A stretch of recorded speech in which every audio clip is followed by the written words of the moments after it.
Welcome to the Pre-Approved Podcast. I'm here with Darson. Darson, how you doing, man? Very good. Thank you. All right. Well, so I thought the best way to start with this is to do a little bit of introduction and telling your story, either from a personal, you can get into some family, but really, the W-2 side, siding into like a side hustle to now going into the full entrepreneurship. Do you mind, doing a couple minute recap on kind of Darson's story? You bet. The couple minute recap would be I've always had an entrepreneurial part of my soul. It's always been in me, but I've always had the W-2 job that paid all of the bills and never really jumped. Had a good paying W-2 job for 10, 12 years and was let go from a couple of those. And this last March, I realized that, let's try the entrepreneurial game. So I was in a HR benefits W-2 type job, and alongside of that, investing in rental properties. Started doing that simply because we didn't love the idea of putting money in the stock market. Felt like it was uncontrolled risk, and felt like the cash flowing rental properties was more reasonable for what risk level we wanted to take. And so did that. And then again, like I said, lost my W-2 job in March of 2020, and kind of decided, I don't have to, because we live on a pretty frugal, pretty low income per month lifestyle. I said, I don't have to sell that many houses as a realtor to pay those bills. And then anything on top of that is gravy.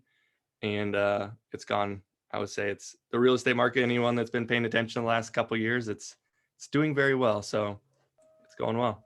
Yeah, and I think that it's either the market's doing pretty well, but even just as we'll get into it a little bit with your story on probably the things that you've done to maybe stay within your circle of control on things that you can control and how you're helping investors in the Des Moines area and different places. So that's pretty cool. So the March 2020, that'll ring forever for anyone that's gone through with it. Was that specifically related to COVID, or was it just happenstance? It was, I knew it was coming. I got new management. I knew at some point something was going to change, whether my job was going to change or I was no longer going to have a job. It was probably December, January of that prior year. I told my wife, I was like, hey, something's going to happen at work. It's not going real well. We're disagreeing on some things. So I don't know what that means, but we weren't living extravagant before, but we're not going to live extravagant. And we came from the Dave Ramsey pay off debt plan. So we had no debt, had emergency fund. We're saving a great dollar amount into some type of investment. So it was good. It was meant to happen. Wonderful. And what we'll get into, I'm hoping to share, is like just the smile on your face that people could see, like, hey, this could have been the greatest thing that ever happened. I don't want to put words in your mouth, but just, knowing you personally, Darson, a little bit, it's like, man, you're killing things. And so fast forward then about what, 6 or 7 months. Tell me about this property that you're like, hey, I was thinking about living in this, thinking about, investing in it. Or can you share a little bit on that story of like, hey, you found yourself in a unique situation? Yeah, you bet. So as a realtor, you get to see everything on the MLS, and property. You set filters that just meet certain criteria, and this was a filter that said property over 1,000 square foot that had 2 bedrooms, and yeah, thousand over 1,000 and 2 bedrooms. And so it hit my filter, and it was a nice brick house. And in this part of town, it was cookie cutter in 1950s. There was probably 20 of them. And I saw the house, and I said to myself, like, that's not a 2 bedroom house. That's 4 bedrooms and 3 bath. Every one of them are 1,400 square feet. And this one in particular was had a walkout basement, which is very appealing to a lot of homeowners. So looked into it further, walked it. It was an estate. So family died, or parents died, kids had it. And I walked it, and it was very outdated, but all the major things, the roof, the mechanicals, it was brick, so it didn't have anything there. All the major capital expenditures were taken care of. It was priced pretty high for that price, or for that being so dated. So I just told the realtor, hey, Mike, I'd love to move my family in here, but I can't pay this. It was listed at 230. I'll give you 185. And they said, no, that's too low. And I said, okay, whenever you want to take 185, let me know. And so this is a strategy I use as a realtor with a lot of my clients, is hey, know your price and just tell them this is the price. Whenever you want to come back to it, come back to it. So basically followed up every 2 or 3 weeks with the realtor and said, hey, any chance they want to take that? And it was no, no, no, no, until 60 days. They said, okay, they don't want to take this house in the winter. We're going to drop it to 200,000 tomorrow. If you say yes at 185, we're good with it. And I was like, okay. And so got through, and I had a pretty solid offer. I waived inspections because I was pretty confident in that. Ended up getting a little bit more discount because the electrical box needed replaced. So I think I got it for 179. And so anyway, long story, bank said, yeah, we're good with that. Even though you have realtor income, and we understand that it's volatile, we'll give you a high interest rate with 7 or 8% interest rate. And I was comfortable with that, just given the scenario. And then was it 2 weeks before closing, they're like, yeah, we didn't realize that your income's so volatile. And I was like, that's being a realtor. Like, I make 15 grand one month and 2 the next month. It's part of it. And so they said, no, we're not going to loan on this. And at that point I was like, okay, I could drop this deal, but I knew that house fixed up was around 250, and it didn't took $20,000 to $40,000 to fix it up. So the numbers there as a flip were there. And so I was like, okay, what are my options? And I obviously know you, Adam, and Set Your Rent. And I said, Set Your Rent deals with this issue. Like, this is literally what they're for. It's how they work. So I said, hey, Adam, this is a scenario. Can we make this work? And so it was a week. I think it was a week and a half, 2 weeks that we were able to determine a pretty good sizable chunk down payment, which I was going to do to the bank anyway. I mean, I was scheduled to send it to them anyway. And yeah, let's see what else happened there. And remind me, on the bank, was this like an institutional, like a Bank of America, or was this like a local like a community bank? Yeah, it was a local bank, because I knew that I was unbankable for the grand scheme of things. I knew the normal bank wouldn't pick me up. So I reached out to the most lenient bank in the area that typically says yes to almost anything. So and how did you find that? So that's a pretty cool distinction that the podcast listeners could link of, because if you go to a Wells Fargo or Bank of America, why in your situation, Darson, did you know right away? They're like, hey, I'm not going to get a Fannie Mae Freddie Mac loan? I've been just being in the real estate world long enough. You understand what banks will say yes to and what they won't say yes to. And being an entrepreneur, for at least the first 2 years, they're really, really, really hesitant to give you a conventional, traditional loan, the Fannie Freddie Mac, where the bank is just the broker. They're getting you the loan, and then 3 months later, they're selling it off. So in order to sell it off, they have to make sure that loan underwrites and fits in this perfect box. And I didn't fit into that perfect box, because although I had a really good W-2 paying job prior to, when I became a realtor, there was a couple months there I had no income as I was getting ramped up. Even though when I was closing, I had, I was making more than I had made as a W-2 employee. Mm-hmm. So that's where this bank is typically fits the model.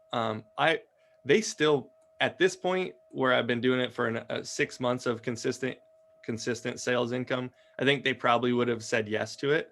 But because it was 3 months of pretty much no income, that was their reasoning. And they don't, that's the thing when you work with the bank, they don't have to prove why not. They just have to say, nope, sorry, like there isn't anything, it's not happening.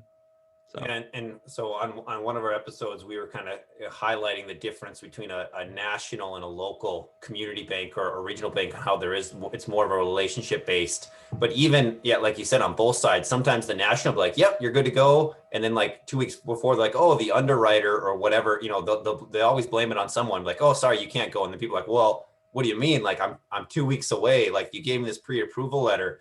And so the fact that it can happen, regionally too, like it is rare, but it is just like, the business banker that you're working with or whoever the loan officer is like, oh yeah, just from a high level, it looks at it. But then when they go through all the nuts and bolts, sometimes there's just different boxes that they got to check, or the vice president or somebody just happens to look through this and be like, you know what, I don't think this one works. And like you said, they might just give you a generic denial letter of like, oh, not sufficient, information or something like that. And then it's like, oh, okay, I guess you don't really have much of a recourse there. Yeah, I mean, the recourse is, I mean, that's what you get when you put your eggs in the basket of someone else's decision, right? Like, it's the reason I don't love investing in the stock market, because I don't have a decision. I don't have a choice of how that stock goes. A CEO could do something stupid and I could lose money, even if you invest in the broad general index fund. So yeah, like, dealing with the bank, there's a risk factor dealing with the bank. The plus is the rates are really low, right? Like, that's the plus. But I don't say it's not guaranteed.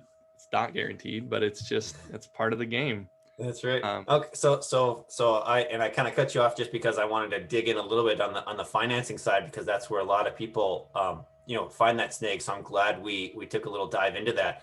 But now tell me, kind of, now we're into like the success week, right? So talk to me about through November until April. How did things change, and how did things go with the property?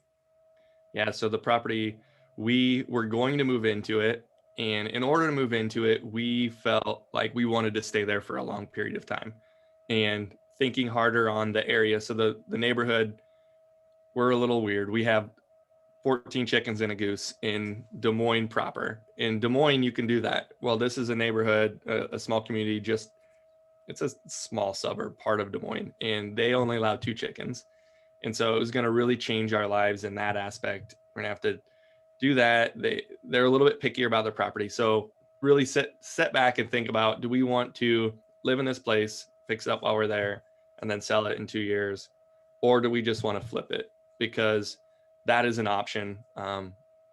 And running the numbers, figuring out where the rehab funds were going to come from, I was comfortable spotting those funds based on what I was seeing in the housing market. So again, in that neighborhood, there was comparables that were fixed up houses that were almost identical to this one, that were selling for anywhere from 250 to 275. And I was pretty confident I could get the rehab done for under 40,000. And I think it came in just right at or just under. And so I set up a contractor. I had a staging crew come in, staging consult, and literally give me the report of, this is the paint color, this is the countertop color, these are the fixtures, these are the links to where to buy them from the Home Depot, Menards, wherever. And so I handed that report to the contractor and said, hey, this is what I want. Can you do it? And he could do all of it, except there's a couple pieces he subbed out. And so What a good person to have, that yeah, general it was a contractor. very good relationship. And then, yeah, so then we listed it. Gosh, was it March 1st? Yeah, the beginning of March. So it's just after 90 days. And so one of the rules when you're flipping houses, rules, I say lightly, 90-day period has to go by before someone buying the house can get an FHA loan. So if a flipper comes in, flips a house in 30 days, if they list it, someone that's going to get an FHA loan can't buy that house, And which isn't. is that a purchase agreement, or is that a close date for the 90 days for FHA? Do you know? I do not know that answer. That's a good question. I think it is. I don't know. I don't want to answer that. Sure. But there is some rules, like you said, because Yeah. and I've heard of that on the FHA. It's like, oh, just be careful, because if they're going to do that, it's like, oh, they're either just not going to be accepted, or you can only accept conventional, and that might Yep. limit your buyers, especially with Yep. the attractive 3.5% down on FHA. Yep. So anyway, yeah. So in 91 days we listed it. It sold in 3 days for 265. And so we closed last Friday. I don't know, it was last week or something, but yeah, closed out. And then figured out closing one of those is a little difficult, because the closing company sees the buyer, and they see one seller, but there's also the seller behind the scenes, right, who's holding the contract. So a lot more parties involved. In the future, I will definitely, and I gave them a heads up at the very beginning, but just staying on top of the settlement, the closing company, that to make sure they understand, hey, these are the parties involved. This is the involvement. You need to get payoffs here, payoffs here. But Well, and a couple things that we've noted too is sometimes, and you know, this could even be on us too, like when a contract for deed is issued, because like in this case, they're dealing with a buyer, a seller, a contract for deed, and a first position mortgage on it. So like, okay, well, how do we make heads or tails of that? And for those people listening, you know, we don't want to get, you know, too in depth on it because we usually stay, you know, pretty high level. But from your case, like, okay, you're in this on a contract for deed. So how is that different than just like a traditional mortgage? And how do you see that be different? how is that different? It to me, to as a consumer, it's exactly the same as a first mortgage. Um, Sure. I didn't look at it in any other way. The fact that there was a lien on the house on the back end or as a first lien on the house, it really doesn't have anything to do with me because I know that I have a contract with Set Your Rent to pay it off for X dollar amount. And Sure. as long as I get that dollar amount paid off to them, what they do with the rest of it, like it's kind of irrelevant. It needs to be done, but it's irrelevant as a consumer. Yep. And So and so one thing that we always say for a tip, which is something that we didn't do in this case, Darson, that's probably more of a shame on us, is when you're doing this type of an agreement with someone, when there's a level of trust, you know, a lot of things, it makes a lot of things go easier. But there is some situations where people get taken advantage of on a contract for deed. Like for instance, what if for some reason we had taken the, you know, agreement and be like, oh, what agreement?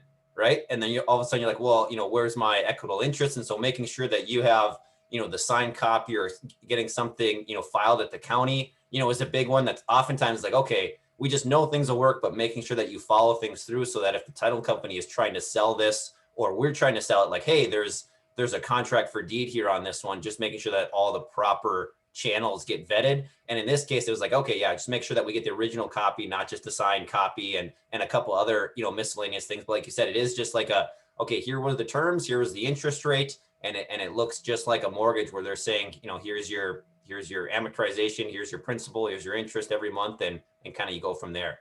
So you had that success, and I know you specifically are helping investors in Des Moines along with, you know, a couple other things on the real estate thing. So what's on the horizon for 2021 for Darson? Who are you trying to help? you know, I'm struggling with that a little bit just because it's as a realtor, you're conditioned to think residential units, residential sales. Someone finds their dream home. That's all they as in the real estate companies teach on is, you know, find someone to sell, find someone to buy. And because I've been an investor, I just think a little bit different, more numbers driven. I would say if someone sent me a $300,000 house versus a $500,000 house, I don't know if I'd be able to tell the difference unless it was a location difference because I don't know what high end grade fixtures are. I don't know what because I kind of now know what Viking fridges are, but I wouldn't price that into the property. But that's not my cup of tea. So, but if someone brought me a $500,000 apartment complex, I could tell you if that's overpriced or underpriced, just how the numbers lay out. And so I've really worked with a lot of investors on building their portfolio of properties that maybe cash flow, maybe don't, depending on the area, depending on what the investor's goals are. Because, and I've had them before jumping on as a realtor, I didn't realize the allure of an A class, B class property that didn't cash flow. In my mind, where I was at in my life was a limiting belief of why would anyone buy that? It makes no sense. Now I step back and I see and I talk with investors that, you know, they have $100,000 of extra cash sitting in their bank that, again, they don't want to put in the stock market, but they want to buy a property that they don't have to think about, that is in a good neighborhood with good tenants that, quote unquote, not going to have too many problems with. And so helping investors try to figure that out is really what I've done a lot of in Des Moines. I'd say over 75% of the 25 transactions I've done have been with investors of that capacity. Interesting. Yeah, and so that's probably a good tip for not only investors but home shoppers in general, where you're like, oh, here's the price point or here's the cash flow, and you look at the numbers of a 1900 house, and it meets all the numbers, you know, of like, oh, I can afford this or I can do that. But then in the investor world, when you're looking at capex or maintenance, or if you're a homeowner and you're looking at, well, how much work am I going to have to put into this 1900s home? Those are kind of the hidden things that a lot of people either sometimes don't appropriate plan for or become unexpected. We're like, well, now everything's so unique. Like, what am I doing with knob and tube wiring? Like that's like a whole new can of worms that like you just don't even expect. Whereas the person that just bought a 2020 home is like, you know what? I don't think I'm gonna have to do anything for like 10 years. And so you kind of factor that in. Yes, I'm paying more, and hopefully, maybe there's some appreciation, but what a difference, 100 years can make, all the way from underground utilities to electrical to mechanical to just structural stuff. So that's a pretty good point. And as you mentioned that the A and B class, and maybe just do a quick breakdown of what do you mean by A class, B class? Yeah, I was thinking that. So, and there's no good definition of this. I don't know how to explain it. Because I'm local in Des Moines, I can pretty much explain the areas that are A, B, C, right? And really, it kind of goes outside to in. Your exterior suburbs are usually your A class, and then you get closer to the core of the city. And before you get right to the core, it's your C class, D class. Des Moines really doesn't have very much D class. It's really, there's very few bad places in Des Moines. And then you get the downtown city, and that's back up to A class properties. So the more rental properties are in a neighborhood would classify it as a C plus C type property. The more people living in a single family where they're actually living in the property, you're going to get to the A, B class style property. Sure. Back to your explanation though on the 1900s versus new, where it relates to a residential is really, there's so much new construction that's happening right now that when you're looking at a fixed up resale property, meaning it's built whether it's the 1900s or it's 1980s and it's been fixed up to today's standards, there's still a premium for new construction versus that. So you should not be paying for a rehabbed property that's 1,200 or 1,500 square foot, 3-bed, 2-bath in one neighborhood. The next neighborhood, there's a new construction going. Like, that's not the same property, even though it fits all the same criteria. It fits the same bath, it fits the same, everything is the same except the year built.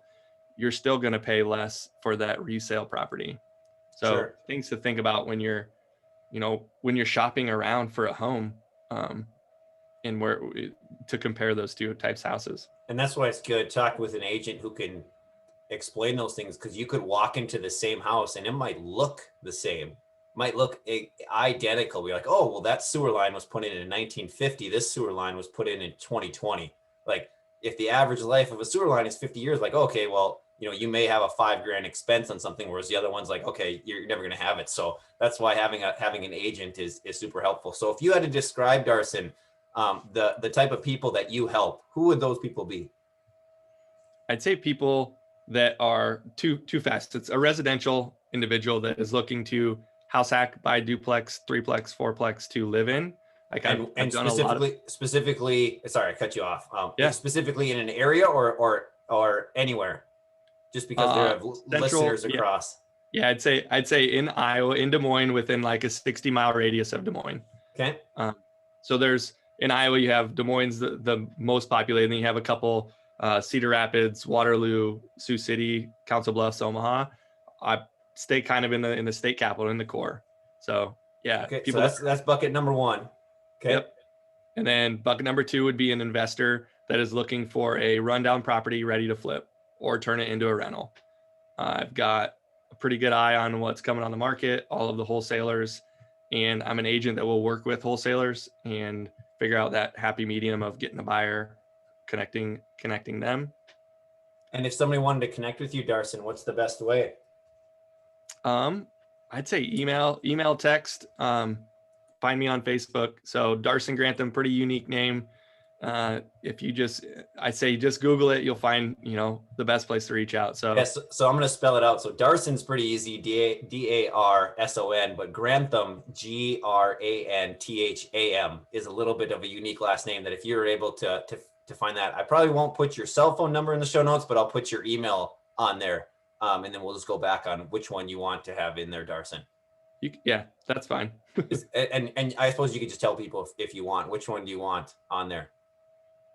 Email? Yeah. Yeah, you could, dgrantham@kw.com. Wonderful. That's how people can get a hold of you. Well, Yep. Darson, thank you for sharing your experience on both the investor, the buyer, the agent, the contract for deed. I'm happy that everything worked out for you, and kind of sharing your story on how people can basically level up their life through real estate, whether you're living in it, whether you're doing it as an investment property. So appreciate all that. And if anyone's looking for a home or investment property in that area, would strongly recommend reaching out to Darson. Yeah. Thanks, Adam. I appreciate it. You're welcome. Take care. Yep. Bye.